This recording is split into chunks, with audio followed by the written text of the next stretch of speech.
ये बहुत सावधानी की बात है और जीवन में, सबके जीवन में एक बार ये प्रश्न खड़ा होगा। इसे सौभाग्य मत मान लेना, इसे प्रारब्ध मत मान लेना। प्रारब्ध से भोग का सानिध्य मिलता है, भोग क्रिया नहीं होती। भोग क्रिया अज्ञान से होती है। प्रारब्ध से सामग्री एकत्रित हो जाएगी, भोग का संयोग का वो सब प्रारब्ध रचना कर देगा, लेकिन क्रिया अज्ञान से होती है, क्रिया कामना से होती है। इसलिए कह रहे हैं यदि राधा माधव के प्रेम रस में डूबने के मार्ग में उपासक चला तो उसके जीवन में एक बार ही सही पर ऐसा अवसर आएगा कि वो परस्पर विपरीत शरीर का भोग करने का प्रश्न माया खड़ा करेगी। आपको कह रहे हैं कि अगर नवयुवती है तो अपनी पुत्री जैसे होती है, ऐसे देखो, सुपुत्रीयति, अपनी पुत्री कितनी भी सुंदर जवान, ऐसा आता ही नहीं भाव में कि ये स्त्री है, आता ही नहीं है। जिनके आता है वो राक्षस ही हैं, मनुष्य तो है नहीं। नहीं तो घर में रहा जाता है, बड़ी बहन, परिवार के सदस्य, कहीं ऐसा आता है कि जवान बहन है तो जवान लड़की, ऐसा थोड़ी आता है। हंसते खेलते गले लगाते, कोई कहीं भाव ही नहीं रहता काम का। चाहे जवान पुत्री हो चाहे जवान बहन हो, कभी ऐसा घर में भाव, जिनके भाव आता वो राक्षस हृदय के हैं, मनुष्य हृदय के नहीं। वो राक्षस हृदय वाले, आसुर स्वभाव वाले हैं। नहीं, अपनी पुत्री अपनी बहन के समीप रहने पर कहीं ऐसे भाव थोड़ी आते। खूब खेलना कूदना हंसना बातचीत करना ये सब घर में होता रहता है, पर ये भाव थोड़ी आता है कि ये स्त्री है। नहीं, वो मेरी बहन, वहां कोई गुंजाइश ही नहीं काम भाव की। तो बोले सगी पुत्री की तरह सब पुत्रियां दिखाई दें, अपने से बड़ी हैं तो बिल्कुल मेरी जैसे जननी वैसे। मातृयत्य परांगनाम, जैसे अपनी अम्मा के पास, मां के पास बैठे तो क्या भाव बिगड़ेगा? कुछ नहीं बिगड़ेगा। कैसा भी जवान लड़का हो, मां अपने ऐसे हृदय से लगा के दुलार करती है, समझाती है, बुझाती है, डांटती है। वहां काम भाव आता है क्या? मां के गले लगने पर, बहन के गले लगने पर काम भाव आता है क्या? बेटी को हृदय से लगाने पे काम। जब साधारण सांसारिक पवित्र भाव में काम नहीं आता तो तुम तो परम पवित्र भगवान के भाव वाले हो, तुम्हारे अंदर कैसे काम परास्त कर सकता है? मातृयत्य परांगना, ये आएगा प्रश्न जीवन में। पुरुष है तो स्त्री के प्रति, स्त्री है तो पुरुष के प्रति। साधक बहुत सावधान रहे, माया प्रश्न करेगी। घूमते रहते हैं माया के पार्षद, घूमती रहती है माया की पार्षदी। बहुत सावधान, जाके संग कुमति मति उपजय करत भजन में भंग, तजोरे मन हरि विमुखन को संग। बहुत कीमती जीवन है, सिद्ध बात समझ लो, संकोच की बात नहीं। हरि को रिझाओगे तो वैकुंठ का द्वार, वृंदावन के दिव्य धाम का द्वार, साकेत द्वार, कैलाश धाम का द्वार खुलेगा। और जगत के शरीरधारी को रिझाओगे तो आखिरी द्वार वही है, मलमूत्र का, और कुछ नहीं। हमारी बात मान लो, संकोच करने की बात नहीं है। हम वहीं से पैदा हुए हैं और वहीं की आसक्ति से फिर दुर्गति को प्राप्त होंगे। खुली बात है, देख लो, दो ही आकर्षण है, बढ़िया से बढ़िया खाने को मिले, भोगने को मिले। शिष्णोदर परायण शास्त्र कहता है, शिष्ण और उदर। उदर रसेंद्री से संबंधित है, शिष्ण जनेन्द्री से संबंधित है। बस जनेन्द्री और रसेंद्री के भोगों में पूरा दिव्य मानव जीवन बर्बाद। श्रीपाद कह रहे यदि राधा मुरलीधर के प्रेम में मगन होना है, बहुत सावधान। ये मत समझो कि माया कब किस रूप में कहां प्रश्न करती है। वो जननी है, वो अपने बेटे को पुष्ट करने के लिए कोई भी प्रश्न कर सकती है, लेकिन अपनी दृष्टि, महाप्रभु चैतन्य देव रुदन कर रहे हैं, हा गोविंद हा कृष्ण। दो वेश्याएं पहुंचती, एक कहती कितना ये रुदन कर रहे हैं, बोले मेरी जैसी नहीं मिली होगी इसीलिए ना, अभी देखो इनका रुदन बंद करती। वो क्या जाने कि जो हरि के आशिक हैं उनको हरि माया आकर्षित नहीं कर सकती। भगवान का एक विशुद्ध प्रताप बल भक्तों की रक्षा करता रहता है। वो जाकर के विनोदास्पद बातें करने लगी। महाप्रभु चैतन्य देव ने कहा, मां बस करुणा कर दो, श्री कृष्ण मिल जाए। वो शब्द उनके हृदय में ऐसा चोट किया कि मैं इतनी नीच, ऐसे महापावन से ऐसी भावना की चरणों में गिर गई, मुझे क्षमा करो, क्या मेरा भी उद्धार हो सकता? कृष्ण कृष्ण कृष्ण। ऐसा नहीं कि किसी के जीवन में प्रश्न नहीं आता, प्रश्न आता है, पर जो ये भगवत कृपा से सावधान रहता है कि ये प्रश्न है, मुझे उत्तर देना है इसका। ऐसा नहीं कि प्रश्न के लपेटे में आकर के फिसल जाना है, प्रश्न है, उत्तर देना है, बहुत संभाल के उत्तर देना है। अपमान भी नहीं करना, क्योंकि ये वही आए हुए हैं जिनकी हम आराधना करते हैं। वो कुछ भी रूप, वो मोहिनी रूप भी तो धारण किए ना, वो कुछ भी रूप धारण कर सकते हैं। मेरे प्रीतम है तो बस उस समय प्रभु आप ही मेरी रक्षा करो, आप ही मुझे बचाओ। मातृयत्य परांगनाम, त्रुटि हो सकती है हमसे गलती हो सकती, कभी बलवान न बने, कभी पहलवान न बने इस विषय में। दैन्य और चरण छूना, यही दो बातों से बच सकते हो। चरण छू कि हे जगत जननी, हे अंबा, कभी आपके प्रति मेरा। जिन उर्वशी जी ने बड़े बड़ों की बुद्धि को मोहित कर लिया, अर्जुन जी की बुद्धि को क्यों नहीं मोहित किया? क्योंकि जाते ही सीधे प्रणाम किया अर्जुन जी ने। जे ही उर्वशी का प्रवेश हुआ, देखा सो पंचांग प्रणाम किया और कहा, माता स्वागत है, आप पधारिए। आग लग गई, मैं किस लिए आए और तुम मुझे क्या कह रहे हो? आज के बाद कभी माता शब्द उच्चारण मत करना। उन्होंने कहा, पुनः कहता हूं, कुंती माता से भी अधिक पूज्य मैं तुम्हें देखता हूं। कुछ नहीं बिगाड़ पाई उर्वशी जी, यहां तक कि साप तक दे दिया। पहली दृष्टि पड़ते ही या तो नव किशोरी जगदम्बा, लाडली जी की सहचरी, या मां, या अपना पवित्र भाव तुरंत आरोपित कीजिए। और स्त्री शरीर को लिखा है, भ्राता पिता पुत्र निज जैसे, मध्यम परपति देखै कैसे। भ्राता पिता पुत्र निज जैसे, बराबर का है तो सगा भाई। क्या सगा भाई को देखकर काम जागृत होता है? क्या अपने छोटे बेटे को देखकर काम जागृत होता है? क्या पिता को देखकर काम जागृत होता है? भ्राता पिता पुत्र निज जैसे। आवश्यकता पर बात करें, नहीं एकांत सेवन करें। बलवान इंद्रिय ग्रामो विद्वानम अपि कर्षति, शास्त्र आदेश करता है। पर उपासक को ये पक्का विश्वास कर लेना चाहिए कि मेरे जीवन में ये प्रश्न आएगा, आता है, आता रहेगा। अगर इससे निकल गए आगे तो यो राधा मुरलीधरांग कमल प्रेमैक मात्रियति। बहुत सावधानी की जरूरत है। देखो, कल वर्णन हुआ था साधना में भय और प्रलोभन, ये दो चीजें भेजी जाती हैं। इनसे जो पास भी भगवान ही करवाएंगे। ये सत्संग सुनने को भगवान ही तो संयोग बना रहे हैं, ये भगवान ही तो प्रेरित करके आपको सुनवा रहे हैं। इसलिए सावधान। ये प्रश्न है, आपके पास 1 करोड़ रुपया जमा किया और आपका मन हुआ कि अरे मैं फंस गया क्या, तो 1 करोड़ यमुना जी में फेंक दो, मुक्त हो गए। लेकिन एक बार जीवन में फिसल गए तो उसकी पूर्ति नहीं होने वाली। हम कह रहे हैं अरबों रुपया एकत्रित हुआ, मन में आया सब छोड़ के भाग गए, राधा राधा राधा राधा, जो जहां वहीं छोड़ दिया, कुछ नहीं फंसे। लेकिन एक बार फिसल गए काम में तो उसकी पूर्ति कैसे होगी? वो तो नहीं होगा।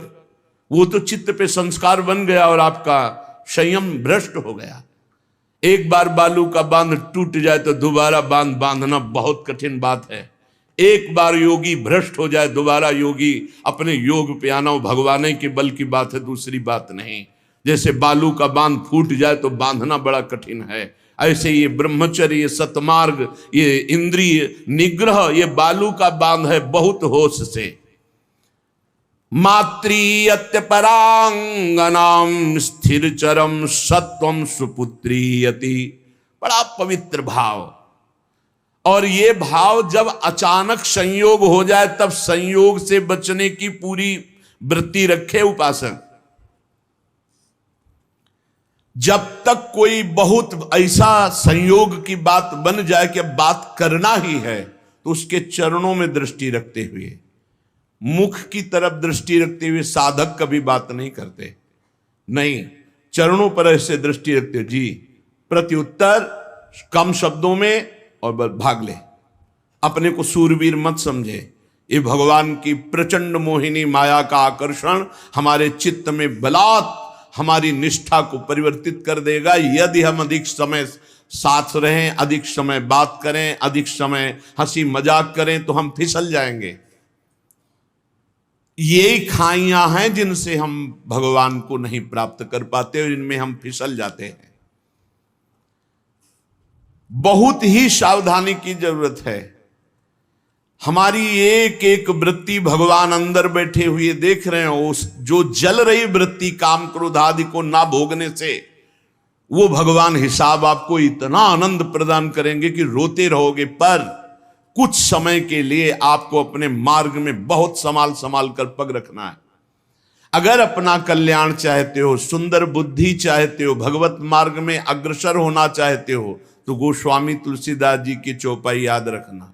जो चाहे आपन कल्याणा, सुजस सुमति शुभ गति शुभ नाना, सो पर नारी लीलार गोसाई, तजौ चौथी के चंद की नाई। जैसे चौथ के चंद्रमा को देखने से कलंक लग ही जाता है, ऐसे ही जो पराई माता बहनों की तरफ ऐसी गंदी दृष्टि या बार बार मुख की तरफ देखना, तो हाव भाव आदि के द्वारा चित्त का आकर्षण होकर मलिन हो जाना स्वाभाविक है। जैसे चौथ के चंद्रमा को देखने से कलंक लगता है, ऐसे जो साधक अपना कल्याण चाहता है, सुमति चाहता है, शुभ गति चाहता है, उसे चाहिए कि चरणों की तरफ देखकर बात करे।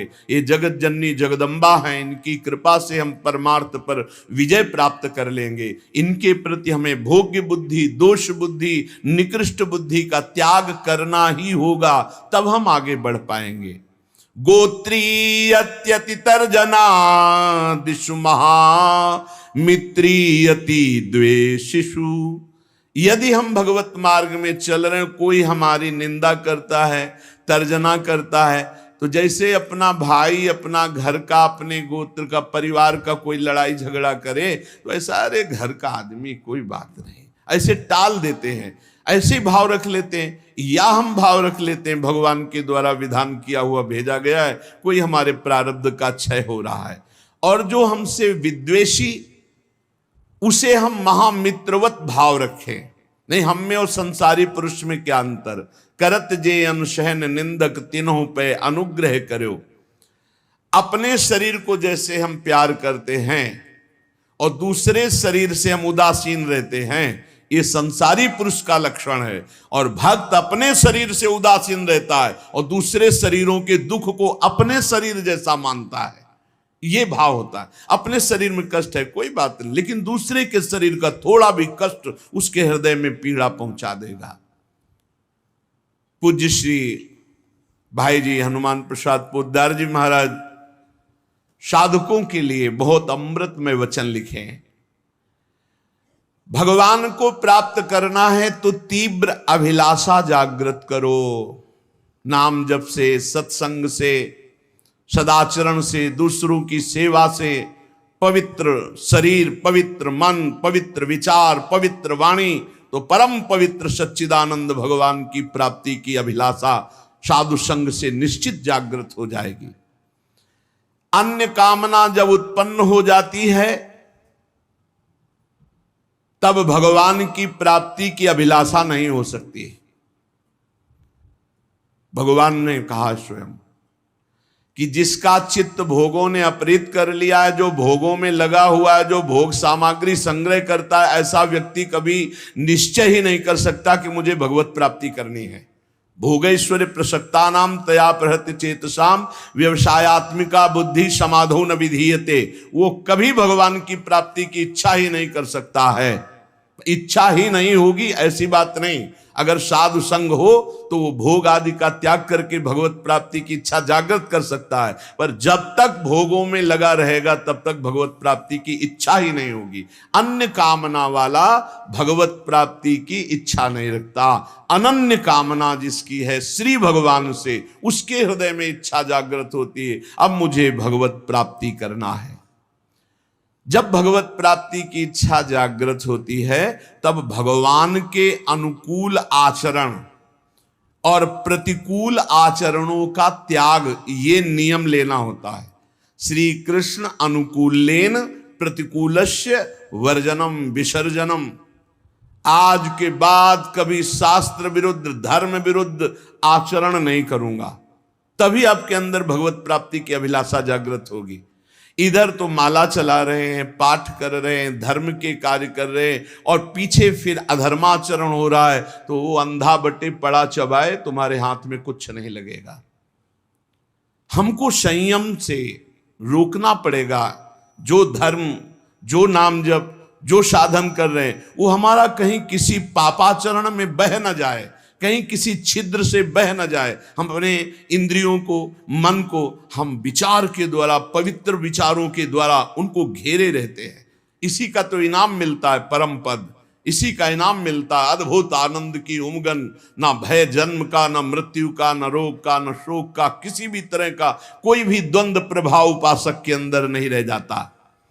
अनुकूलस्य, अपने इष्ट देव गुरुदेव के अनुकूल, और प्रतिकूलस्य विसर्जनम, प्रत्येक प्रतिकूल आचरण का त्याग। जब साधक ऐसा आचरण बहुत समय तक करता है तो उसके प्राणों में रुदन करने की इच्छा जागृत होती है और वो क्रंदन करने लगता है। रोते रोते उसके हृदय में विरहाग्नि जलाती है, और उसी विरहाग्नि को शीतल करने फिर भगवान को आना होता है, फिर उसे भगवत प्राप्ति हो जाती है। दूसरी बात, साधक जब इस मार्ग पर चलता है तो उसका स्वभाव होता है इधर उधर ताक झांक करना। ये कैसे चलता है? ये बहुत बुरी आदत है, ये बिल्कुल नहीं रखनी चाहिए। पर दोष दर्शन से सबसे बड़ा घाटा होता है कि हम जो दोष दूसरे में देखते हैं, देखने की चेष्टा करते हैं, वो दोष हम में जागृत हो जाता है। इसलिए साधक को इधर उधर ताक झांक करने वाला स्वभाव नहीं रखना चाहिए। छोटी छोटी बातें होती हैं जिनमें हम फिसल जाते हैं। हर साधक इस बात को समझ ले, परमार्थ में चलने पर इधर उधर ताक झांक, वो पड़ोस बगल वाला साधक क्या करता है, अगर ये दोष दर्शन की वृत्ति रही तो ऐसे ही नीचे खड़े रहोगे, परमार्थ की ऊंचाई पर नहीं चढ़ पाओगे। इधर उधर ताकने वाला साधक लक्ष्य तक कभी पहुंच ही नहीं सकता। सिद्ध महापुरुषों के वचन है। साधक को चाहिए कि अपनी दृष्टि केवल अपने लक्ष्य पर रखते हुए, लक्ष्य हमारा क्या है? सर्वान वस्तुतया निरीक्ष परम स्वाराध्य बुद्धिर्मम, मेरे भगवान ही सब रूपों में, बस सारा नाटक वही कर रहे हैं। हमको ये नहीं देखना ये कमी इसमें साधक में है या कमी उस साधक, ये गुरु देखें या भगवान देखें, वो सुधार करें, हमारा ठेका नहीं है। हमारा ठेका है अपनी कमी देखना और भगवान को प्राप्त करना। सत्संग अपने लिए होता, दूसरों के ऊपर थोपने के लिए नहीं होता, दूसरों के दोष दर्शन के लिए नहीं होता, वो अपने मन को शासन में लाने के लिए सत्संग होता है। साधक जब इस दोष से आगे बढ़ता है, ये बहुत जोर का दोष होता है, जब इससे आगे साधक बढ़ता है तो उसके जीवन में प्रलोभन आता है। जब प्रलोभन से बचता है तो फिर भय आता है। बड़े बड़े भय आते हैं भक्तों के जीवन में। फांसी की सजा निश्चित हो गई, आग में जलाने निश्चित हो गया, जहर पिला दिया गया, क्या क्या। जब प्रलोभन और भय से भी आगे निकलता है तब दिव्य सिद्धियां, आकाश में उड़ जाओ जहां जिस लोक में, जब इनसे भी आगे निकल जाए, जीवित मर जाए उलट आप में समाया है दिलगिरी, एकदम खाक, तब भगवान की प्राप्ति होती है। वो संसार चक्र का भेदन करके सच्चिदानंद स्वरूप को प्राप्त कर लेता है। वैराग्य दो प्रकार का होता है, एक समल वैराग्य और एक विमल वैराग्य। सांसारिक प्रतिकूलता को लेकर जो घर त्यागा जाता है उसे समल वैराग्य कहते हैं। ये समल, मल का प्रयोग नहीं होना चाहिए। ये मल है वासना, कामना, रुपया, पैसा। हाँ, हमारा भरण पोषण ईश्वर के द्वारा सारे विश्व का करते, तो हम जितने बैरागी जन विश्व में हैं, भगवान विश्वम्बर सबका भरण पोषण कर रहे हैं। लेकिन बहुत सावधानी से मुनीमगिरी करनी है। मालिक हैं भगवान, मुनीम है हम, तो मुनीम का लेना देना बहुत हिसाब में होना चाहिए। हिसाब से चूक हुई तो चूक हो जाएगी, बड़ी चूक हो जाएगी।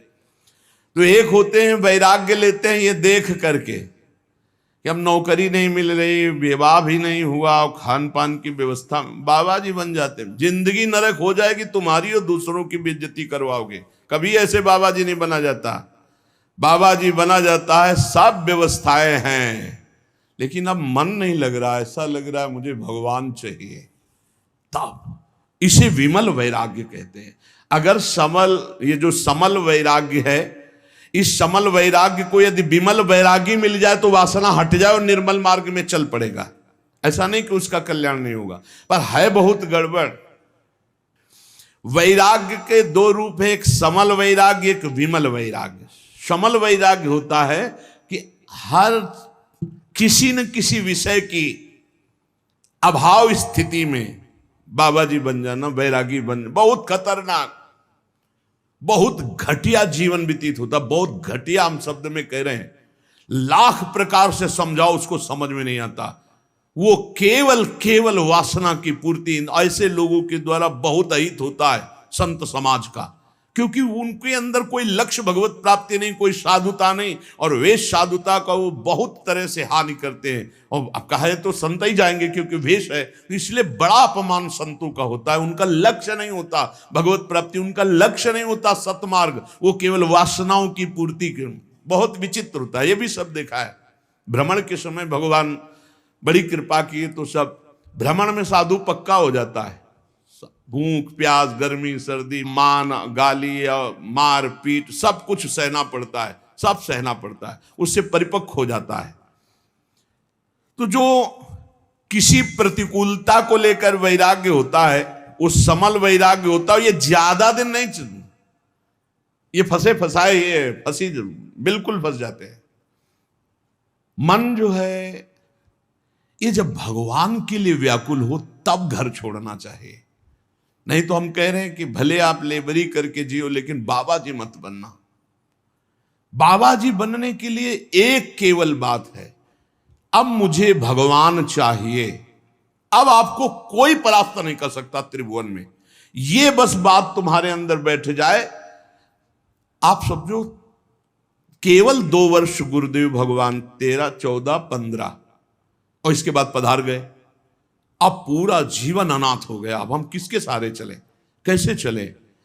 अब एक भारी विपत्ति, भारी अव्यवस्था कि हम पुत्र की तरह जिनकी गोद में बैठकर चल रहे थे वो तो अंतर्ध्यान हो गए।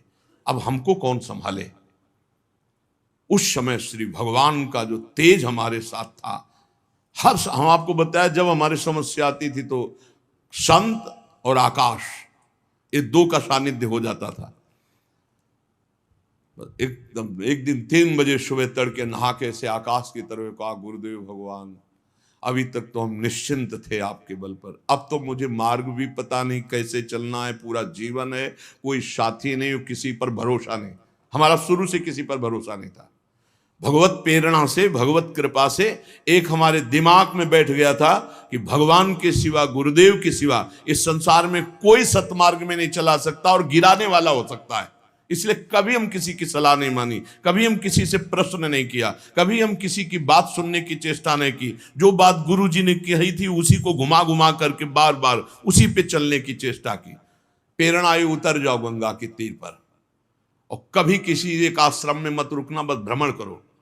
बस तुरंत मन में आया, बस सफेपुर घाट से कूद पड़े गंगा किनारे, एक गीता पूरा फिर यहां तक वही सच्चिदानंद परम तत्व घुमा।